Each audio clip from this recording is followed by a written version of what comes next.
සුබ දවසක් සියලු දෙනාටම සියලු දෙනාම සාදරයෙන් පිළිගන්නවා මගේ YouTube channel එකට. ඉතින් අද අපි කතා කරන්න බලාපොරොත්තු වෙනවා කොහොමද ඔයාලත් එක්ක Revit හරහා window එකක් design කරගන්නේ කියලා. ඉතින් Revit වලදී අපි පාඩම් කිහිපයක් මේනොට කතා කරලා තියෙනවා. ඒ වගේම තමයි door එකක් design කරගන්න හැටි කතා කරලා තියෙනවා. අපි තාමත් CAD file එකක් insert කරලා drawing කරන හැටි තමයි මේ දවස්වල ඉගෙන ගන්න. ඒ නිසා අපේ පාඩම් ටික ඇත්තටම ඔයාලට දීලා තියෙන්නේ CAD file එකක් ආධාරයෙන් කොහොමද මේ Revit හරහා මොඩල් ඩිසයින් කරගන්නේ කියලා. ඉතින් අපි මෙතනින් එහාට ගිහිලා CAD ෆයිල් එකක් නැතුව drawing set එකකුත් ඔයාලට කොහොමද හදාගන්නේ කියලා අපි කියා දෙනවා. ඉතින් ඒකෙදි මුල් අදියර විදිහට අපි CAD ෆයිල් එක පාවිච්චි කරලා කොහොමද මේක ඇතුලේ ඩිසයින් හදාගන්නේ කියලා අපි බලමු. මූලිකවම අපි මේනකොට door එකක් ඩිසයින් කරගන්න විදිය දාලා තියෙනවා. ඒ වගේම තමයි ඊළඟට අපි බලාපොරොත්තු වෙනවා window එකක් ඩිසයින් කරගන්න විදිය මේ පාඩම් මාලාවේ නැත්නම් මේ කොටස ඇතුළතදී ඔයගොල්ලන්ට කියා දෙන්න. හරි. අපි යමු වීඩියෝ එකට. හරි. අපි මුලින්ම කරන්න ඕනේ අපි දැන් ක්‍රියේට් කරන්න ආවේ family එකක් ක්‍රියේට් කරගන්න මුලින්ම අපි family template එක තෝරගන්න ඕනේ. අපි යනවා new වලට ගිහිල්ලා new වලින් අපි තෝරගන්නවා English Imperial කියන type එකට ගිහිල්ලා ඒකෙන් window එකක් තෝරගන්න. දැන් window කොටස් තුනක් තියෙනවා. එකක් window curtain wall එකට තියෙනවා. window with trim කියලා එකක් තියෙනවා. ඊළඟට window කියලා එකක් normal තියෙනවා. ඉතින් අපිට මේ තුනෙන් ඕන එකක් තෝරගෙන වැඩ කරන්න යන්න පුළුවන්. නමුත් අපි ගොඩක් කරලා මේ window කියන type විතරක් පාවිච්චි කරත් ප්‍රශ්නයක් නැහැ. ඒකට හේතුව තමයි මේ window එකේ trim එකක් තිබුණොත් එහෙම මේ wall එකේ පිට trim එකක් තියෙනවා. ඉතින් ඒ වගේ design එකක් කොහොමත් අපි ගියත් ඒ trim එක අයින් කරලා දාන්න ඕනේ. ඉතින් අපි window කියලා තියෙන detail එක select කරගමු. එහෙම නැත්නම් අපේ template එක select කරගෙන open කරන්න පුළුවන්. open කරාට පස්සේ ඔයාලට මොන වගේ detail එකක් load වෙනවා මේ අපේ window එකට අදාළව තියෙන floor plan එක. ඉතින් reference detail කිහිපයක් විතර දීලා තියෙනවා. එකක් reference plane කිහිපයක් අපිට මෙතන design කරලා මෙයා දීලා තියෙනවා. ඉතින් ඔකට අදාළ detail ටික අපිට බලා ගන්න පුළුවන්. exterior එකට ගියාට පස්සේ මෙයාගේ height එක width එක වගේ detail දීලා තියෙනවා. දැන් මෙයාගේ sill height එක දීලා තියෙනවා අඩි 3ක් විදිහටත් height එක දීලා තියෙනවා අඩි 4ක් විදිහටත්. මේක ගත්තොත් එහෙම සාමාන්‍ය අඩි 2කට විතර තමයි මෙයාගේ පල්ල දීලා තියෙන්නේ. අපි හදන්න යන window එක සාමාන්‍යයෙන් 8.2 අඩි 8 window එකක්. ඒ කියන්නේ උස අඩි 8.2යි සහ පල්ල අඩි 8ක් වෙන window එකක් තමයි අපි හදන්න යන්නේ අද. ඉතින් මුලින්ම අපි මේ window එකේ මේ frame එක හදා ගන්න නැත්නම් මේ අපේ design එකට දීලා තියෙන opening එක wall opening එක ප්‍රමාණය වෙනස් කරගන්නට ඕනේ. ඒක තමයි ඇත්තටම window එකේ අපි බෝල් එකක් කට් කරලා wall එකට insert කිරීමක් තමයි ඇත්තටම කරන්නේ. අපේ family එකක් ගෙනහිලා ඒ wall එකේ wall opening එකක් දාලා තියෙනවා. ඒ wall opening එකට අපේ family එක insert කර ගැනීමක් තමයි ඇත්තටම මේ wall වලට අපි window එකක් එහෙම insert කරගන්නවා කියලා කියන්නේ. ඉතින් ඒකින්ද අපි මුලින්ම කරන්න ඕනේ මේ wall opening එකේ size එක හදා ගන්න ඕනේ. ඒකට අපිට පුළුවන් මෙතන තියෙනවා property වලට ගියාට පස්සේ property වල තියෙනවා family types කියලා option එකක්. හරි family types කියලා option එකක් තියෙනවා. මේ family types වලට ගියාට පස්සේ ඒකේ තියෙනවා width එක තියෙනවා height එක තියෙනවා. දැන් height එක මම කිව්වා අඩි 8යි අඟල් 2යි කියලා. ඒක තමයි width එක මම කිව්වා අඩි 8යි කියලා.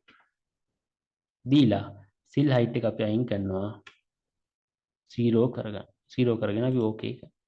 okay කරලා අපි යනවා exterior එකට. exterior එකේ පස්සේ මෙන්න මේ වගේ detail එකක් තමයි අපිට පේන්න තියෙන්නේ. ඊට පස්සේ අපිට පුළුවන් අපිට අදාළ CAD file එක insert කරගන්න. මම insert වලට ගියා. import CAD වලට ගියා. මගේ file location එකට යනවා. ඊළඟ window කියන detail එක select කරලා open කරා. open කරාට පස්සේ මෙන්න මේ වගේ තමයි load වෙලා එන්නේ. මම ගත්ත window එක තමයි මේ තියෙන්නේ. ඉතින් මට තියෙන්නේ දැන් මෙතනින් එහාට මේක detail wise මේකේ 3D model එක create කරන්න. මම මුලින්ම යනවා create වලට ගියා extrusion එකක් ගත්තා. අරගෙන අපිට පුළුවන් මෙතන සාමාන්‍යයෙන් තියෙන rectangle කියලා tool එකක් rectangle tool එක ගත්තා. අරගෙන සම්පූර්ණ model එකට හරියන විදිහට මෙන්න එක rectangle එකක් ඇඳගන්න. ආයි මේ කොටු වලට ඕන විදිහට rectangle ඇඳගෙන යන්න. අපි draw එක create කරනකොට draw frame එක වෙනම create කරේ. දැන් මේ window එකත් create කරනකොට window එකටත් අදාළ window frame එක වෙනම create කරන්නයි යන්නේ. ඉතින් ඔය විදිහට ඇඳගෙන යනවා අපි. දැන් මෙතන ගත්තොත් එහෙනම් මෙතන නම් අතන මේ පහළට නිකන් වින්ඩෝ එකේ ඇහිලා තියෙන ෆ්‍රේම් එක. ඒක නිසා අපි ඒක දැන්ට ඔහොම තියාගෙන සම්පූර්ණ ඒරියා එක විදිහට තමයි එතකොට දැන් ක්‍රියේට් කරන්න තියෙන්නේ. ඔන්න ඔහොම හරාගමු. අරගෙන සම්පූර්ණයෙන්ම මේ ඒරියා එක පහළටම යනවා. හරි. දැන් ඔන්න ඔය විදිහට හදාගෙන ඊට පස්සේ අපිට මේ කොටස වැඩක් නැහැ. මේක ඩිලීට් කරලා දාන්න. ඩිලීට් කරලා දාලා මම ගන්නවා මෙයාගේ ට්‍රිම් එකක් අරගෙන මෙයාව දෙකට කපනවා. කපලා අපි ගන්නවා එක්ස්ටෙන්ඩ් එකක්. මෙයා මෙයාට එක්ස්ටෙන්ඩ් කරනවා. මෙයා මෙයාට එක්ස්ටෙන්ඩ් කරනවා. ඔන්න ඔය විදිහට හදා ගන්නවා වින්ඩෝ එකේ ෆ්‍රේම් එක. හදාගෙන මෙයාව ඕකේ කළා මම යනවා රෙෆරන්ස් ලෙවල් එකට. ඊට පස්සේ රෙෆරන්ස් ලෙවල් එකේ අපි ඩීටේල් දාලා නැති හින්දා රෙෆරන්ස් ලෙවල් එකේ ඔන්න වගේ ඩීටේල් එකක් තියෙනවා. අපි දැන් මෙයාට අදාළව ඩීටේල් ටික ඇඩ් කරගන්න යනවා. මම යනවා ක්‍රියේට් වලට ගිහලා රෙෆරන්ස් ප්ලේන් එකක් ගන්න. අරගෙන මුලින්ම පික් ලයින් ටූල් එක අරගෙන ඕෆ්සෙට් එක දානවා අඟල් 2යි කිය. දාලා සෙන්ටර් එකේ ඉඳන් දෙපැත්තට ඕෆ්සෙට් එකක් දානවා අඟල් 2 2 වැටෙන විදියට. ඊට පස්සේ ගන්නවා හපෝ ගිහිල්ලා මම අඟලක ඕෆ්සෙට් එකක් දාලා ආයි සෙන්ටර් එකේ ඉඳන් දෙපැත්තටම අඟල ඕෆ්සෙට් දානවා. ආයි මම මේකම ගිහිල්ලා අඟල් භාගයකට දෙපැත්තට ඕෆ්සෙට් දානවා. හරි. අඟල් භාගයට දෙපැත්තට ඕෆ්සෙට් දෙකක් දානවා. ඔන්න ඔය විදිහට මේක හදාගන්න. හදාගෙන ෆ්‍රේම් එක සිලෙක්ට් කරලා ෆ්‍රේම් එක ගිහිලා තියා ගන්නවා අඟල් 4 කොටස ඇතුළේ. ඊට පස්සේ අපි යනවා ආයි එක්ස්ටීරියල් එකට ගිහිල්ලා මේකේ වින්ඩෝ එකේ ඇතුලේ තියෙන මේ පැනල් ටික ඇඳගන්න යන්නේ. ක්‍රියේට් වලට ගියා එක්ස්කියුෂන් එකක් ගත්තා රෙක්ටැන්ගල් එකක් ගත්තා. අරගෙන මේ කොට්ටු ටිකට අඳිනවා. දැන් මෙතන ගත්තොත් සම්පූර්ණ මේ ඒරියා එකටම අඳින්න පුළුවන්. ආයි මෙතන අඳිනවා පාර. ඇදලා ඉවර වෙලා දැන් මේක ඇතුලේ ඩිසයින් එකක් තියෙනවා. මේ ඩිසයින් එකත් අපි ක්‍රියේට් කරන්න ඕනි. ඒක නිසා අපි මේ හැම ඩිසයින් එකක් ගානේ මේක ඇඳගෙන යනවා. මුලින්ම අපි එකක් අඳිමු ඔහොම. ඇඳලා ඊට පස්සේ අපිට පුළුවන් මේක ඔක්කොම කොපි කරලා තියන්න.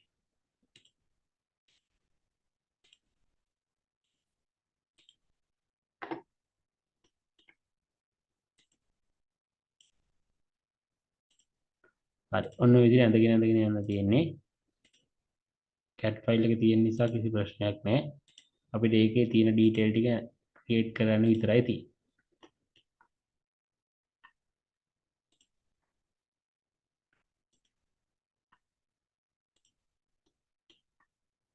මෙතනත් එහෙමයි. මෙතනත් අපි කොටස එක පැත්තට විතරයි අඳින්නේ. මේකෙත් එහෙමයි එක පැත්තට විතරයි අඳින්නේ. හරි. ඊට පස්සේ මේකේ මේ තව කොටස් කිහිපයක් තියෙනවා අඳින්න. ඒකට මම ගන්නවා පික් ලයින් එක. පික් ලයින් එක අරගෙන පික් කරන්න ඕනි දැන් ටික පික් කරගන්න. ඊට පස්සේ ගන්නවා මම trim and extend එක අරගෙන මෙයා මෙයාට extend කරනවා. මෙයා මෙයාට extend කරනවා. මැද තියෙන ලයින් එක මකලා දානවා. ඊට පස්සේ මෙයාවත් මකලා දානවා. මොන ගත්තට පස්සේ උන සම්පූර්ණ ඩීටේල් එකම ක්‍රියේට් කරලා දී. ඊට පස්සේ අපිට පුළුවන් මෙයාව කොපි කරගෙන හරි මෙයාව කොපි කරගත්තා. ලොකේෂන් තුනේම ඊළඟ ලොකේෂන් තුනේම තියාගන්න. ඔන්න ඔය විදිහට තියලා ටූල් එක පොඩ්ඩක් අයින් වෙන්න. ඊට පස්සේ ඕකේ කරලා ඊට පස්සේ ඔන්න වගේ ක්‍රියේට් වෙලා තියෙනවා. ඊට පස්සේ අපි ආයි රෙෆරන්ස් ලෙවල් වලට ගිහිල්ලා මේක ගන්නවා අර අඟල් දෙකේ ලෙවල් එක ඇතුළත. අඟල් 4 ඩීටේල් එක අපි එළියට මැන්දා. ඒ අඟල් 4 ඩීටේල් එක අදාළව ඩීටේල් ඇඳලා ඉවර කරලා දීලා මේ පැනල් එක ගන්නවා අඟල් දෙකේ ලයින් එකට. හරි. අරගෙන අපි යනවා 3D එකට. ගියාට පස්සේ ඔන්න ඔය තමයි පේන්න තියෙන්නේ. ඊට පස්සේ අපිට ඕනි කරනවා මේකට ග්ලාස් එකක් දාගන්නත් ඕනි. මේ මැදින් අර අපේ වින්ඩෝ එකේ පොඩි මෙතන නැම්මක් තියෙනවා. මේ නැම්ම හදාගන්නත් ඕනි. ඉතින් ඔකට අපිට පුළුවන් සාමාන්‍ය මේක දෙකට කොටස් දෙකකට කරලා පෙන්නන්නත් පුළුවන්. එහෙම නැත්නම් උතර නැම්මනේ චූටි කැප් එකක් වගේ අඳින්නත් පුළුවන්. අපි ඒක අඳිමු. ඊට පස්සේ දැන් මේකට ඕනි කරනවා මේ ග්ලාස් එක දාගන්න. ඒකට මම යනවා ක්‍රියේට් වලට ගිහලා එක්ස්ට්‍රූෂන් එකක් ගන්න. අරගෙන ගන්නවා රෙක්ටැන්ගල් එකක්. අරගෙන ග්ලාස් තියෙන තැන් ටික එහෙම අඳින්න. ඇදලා මේ සම්පූර්ණ ඒරියා එකට එක ග්ලාස් එකක් අඳිනවා ලොකුවට. ඇදලා ඕකේ.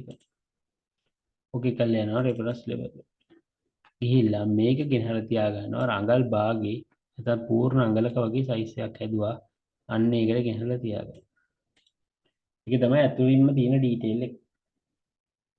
හරි. හදාගෙන අපි යන 3D මොඩල් එකට පොඩ්ඩක් බලන්න. 3D මොඩල් එකට කියලා ඔන්න ඔයගේ ඩීටේල් එක තමයි පේන්න තියෙන්නේ.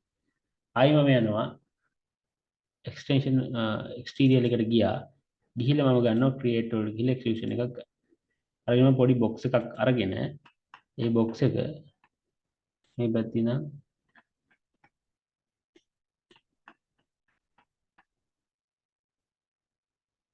නොවදී.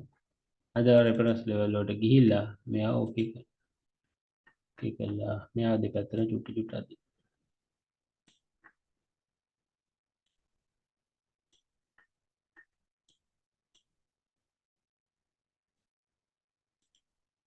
හරි. ඔන්න ඔය විදිහට හදාගන්න. හදාගෙන ඊට පස්සේ අපි යන 3D view එකට 3D view එකට ගියහම ඔන්න හොඳට පේන්න තියෙයි. දැන් අපිට ඕනි කරනවා මේ ග්ලාස් එක ඇඳලා දැන් මෙතන ලූවර්ස් කිහිපයක් තියෙනවා මේ ලූවර්ස් ටයිප් ටික ඇඳ ගන්න ඕනේ. ඒකට මම යනවා left එකට. left එකට ගිහිල්ලා දැන් ඔන්න අදින්නේ. අපි ගත්තොත් එහෙනම් මෙතන තියෙන ලූවර් 1 2 4 5ක් වගේ තමයි මෙතන සෙට් වෙන්නේ. ඒ සෙට් වෙන පහම ඇඳ ගන්න අපි ගන්නවා එක්ස්ට්‍රූෂන් එක. අරගෙන ලයින් ටූල් එක අරගත්තා.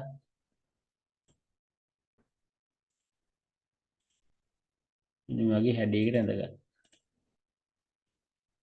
ඇඳගෙන මෙයාගේ කොපි ටිකක් දාන්න. හරි. මෙයාගේ කොපි කිහිපයක් දාන්න. කොපි 5ක් වගේ වෙන දාන්න. දාලා මෙයාවත් ඕකේ කරලා යනවා එක්ස්ටීරියර් එකට. එක්ස්ටීරියර් එකට ගිහිල්ලා අපිට පුළුවන් මෙයාව ටිකක් ඔන්නම එක ලයින් එකට ගන්න. ආයෙ මේ පැත්තේ ලයින් එකකට ගන්න. ආයෙ මෙයාගම කොපි එකක් අරගෙන අනිත් පැත්තේ කොටසට දෙන්න. දැන් කොපි එකක් ගේන්න බෑ. අරගත්තට පස්සේ මෙතන අපේ තියෙනවා කන්ස්ට්‍රේන්ට් කියලා එක අයින් කරලා අපිට පුළුවන් මෙතනින් අනිත් ඩීටේල් එකට මේකම කොපි එකක් ගෙනල්ලා තියාගන්න. තියාගත්තට පස්සේ ඔන්න අපි ගිහින් බලුවාට පස්සේ වින්ඩෝ එක මෙන්න මෙයාගේ ඩීටේල් එකක් තමයි තියෙන්නේ. දැන් අපිට රියලිස්ටික් පොඩ්ඩක් දාලා බලන්න පුළුවන් කොහොමද මේක තියෙන්නේ කියලා. දැන් ඔන්න රියලිස්ටික් දැම්මහම ඔන්න වගේ ඩීටේල් එකක් තමයි පේන්න තියෙන්නේ. ඊට පස්සේ අපිට පුළුවන් මෙයාගේ අදාළ කොටස් වලට අදාළ අපේ ඩීටේල් ටික ඇඩ් කරගන්න. දැන් මම මේ ග්ලාස් එක සම්පූර්ණ ඒරියා එකටම එකක් ඇදුවේ. දැන් ඒක ඇත්තටම මේ වැරදි වගේ තමයි. නමුත් සම්පූර්ණ ඒරියා එකට එකක් හැදුවේ අපිට ලේසි මේවට මැටීරියල් ඇඩ් කරගන්න. ඒ වගේ දේවල් නිසා තමයි මම මේක සම්පූර්ණ ඒරියා එකටම හැදුවේ. ඊට පස්සේ දැන් මේකට තව පොඩි අඩුපාඩුවක් තියෙනවා. හැන්ඩල් එකක් අපි දාන්න ඕනේ. අපි හැන්ඩල් එකක් දාලා කලර්ස් දාන්න පටන් ගමු. අපි යනවා රෙෆරන්ස් ලෙවල් වලට ගිහිල්ලා ක්‍රියේට් වලට ගිහිල්ලා අපි ක්‍රියේට් වලින් ගන්න පුළුවන් කොම්පෝනන්ට් එක. හරි කොම්පෝනන්ට් වලට යන්න. කොම්පෝනන්ට් වලට ගිහිල්ලා මම දැන් ක්‍රියේට් කර හිටියේ වින්ඩෝ එකක්. නමුත් වින්ඩෝ වලට අදාළ හැන්ඩල් එකක් කියලා වෙනම නැහැ. ඒක නිසා අපි ඩෝ වලට ගිහිල්ලා ඩෝ වල තියෙනවා හાર્ඩ්වෙයාර් කියලා එකක්. ඒ හાર્ඩ්වෙයාර් වලට ගියාම මෙන්න මේ වගේ හැන්ඩල් කිහිපයක් අපිට පේනවා. මට පුළුවන් මෙතන මේ තියෙන මේ ඩොමෙස්ටික් හැන්ඩල් එක සිලෙක්ට් කරලා ඕපන් කරන්න.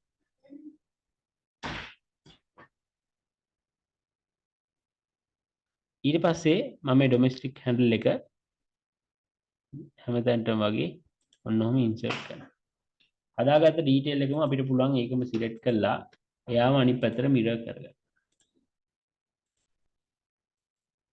මිරර් කරලා මෙයාව සම්පූර්ණයෙන්ම සිලෙක්ට් කරලා අනිත් පැත්තට මෙහෙට සිලෙක්ට් කරලා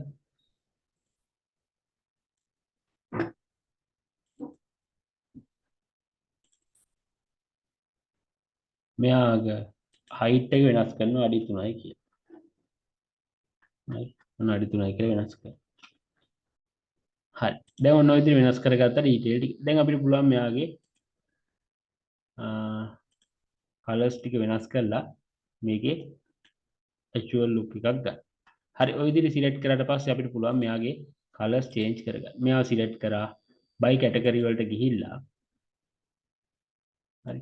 දැන් අපිට මැටීරියල් දාන්න පුළුවන් අපිට ඔප්ෂන් කිහිපයක් තියෙනවා. එකක් මෙතනින් ගිහිල්ලා අපිට පුළුවන් මෙයාගේ සබ් කැටගරි එක නිර්මාණය කරලා සබ් කැටගරි වලට මේව ඇඩ් කරලා ඊට පස්සේ කලර්ස් දාන්න යන්න පුළුවන්. අපි මේක සබ් කැටගරි ඇඩ් කරොත් එහෙම මේකේ සාමාන්‍යයෙන් අපි ගත්තොත් මේ සිලෙක්ට් කරලා තියෙන ෆ්‍රේම් එක අපිට පුළුවන් ෆ්‍රේම් එකෙන් මුලින් කියන ඩීටේල් එකට මේක ඇඩ් කරගන්න. ඊට පස්සේ අපිට පුළුවන් මේකේ ආයි සිලෙක්ට් කරගන්නවා පැනල් එක සබ් කැටගරි එක දානවා පැනල් කියලා.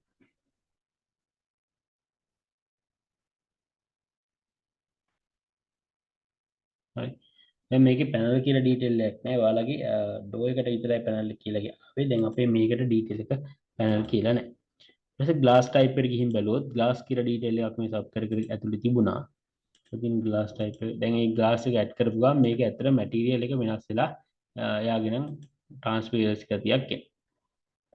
ඔය විදිහට තියාගෙන අපිට පුළුවන් දැන් මෙයාට ඇත්තටම කලර්ස් ඇඩ් කරගන්න. අන්න සිලෙක්ට් කරා. සිලෙක්ට් කළ මැටීරියල් වලින් බයි කැටගරි හරහා ගිහිල්ලා අපිට පුළුවන් මෙයාගේ ටයිප් එක වෙනස් කරගන්න. හෝම් වලට ගියා, AC මැටීරියල් වලට ගියා. එතනින් ගිහිල්ලා මම මේකේ ටී කුඩ් එක ඇඩ් කරගන්න.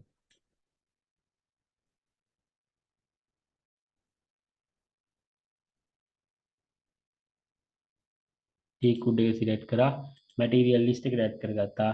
එතනින් සිලෙක්ට් කරා ඕකේ කරා. ආයෙ මේව සිලෙක්ට් කරනවා. සිලෙක්ට් කරලා ආයෙ බයි කැටගරි වලට ගියා. එතන ටී කුඩ් එක සිලෙක්ට් කරා ඕකේ කරා. ආයෙ මෙතනින් ගියා. මේ කොටස් දෙක සිලෙක්ට් කරා. කන්ට්‍රෝල් එකත් එක්ක වාට දෙන්නම සිලෙක්ට් කරගන්න පුළුවන්. සිලෙක්ට් කරලා එයාට ටී කුඩ් එක ඇප්ලයි කරනවා. ඇප්ලයි කරාට පස්සේ මෙන්න මෙයාගේ ඩීටේල් එක තමයි පේන්න තියෙන්නේ.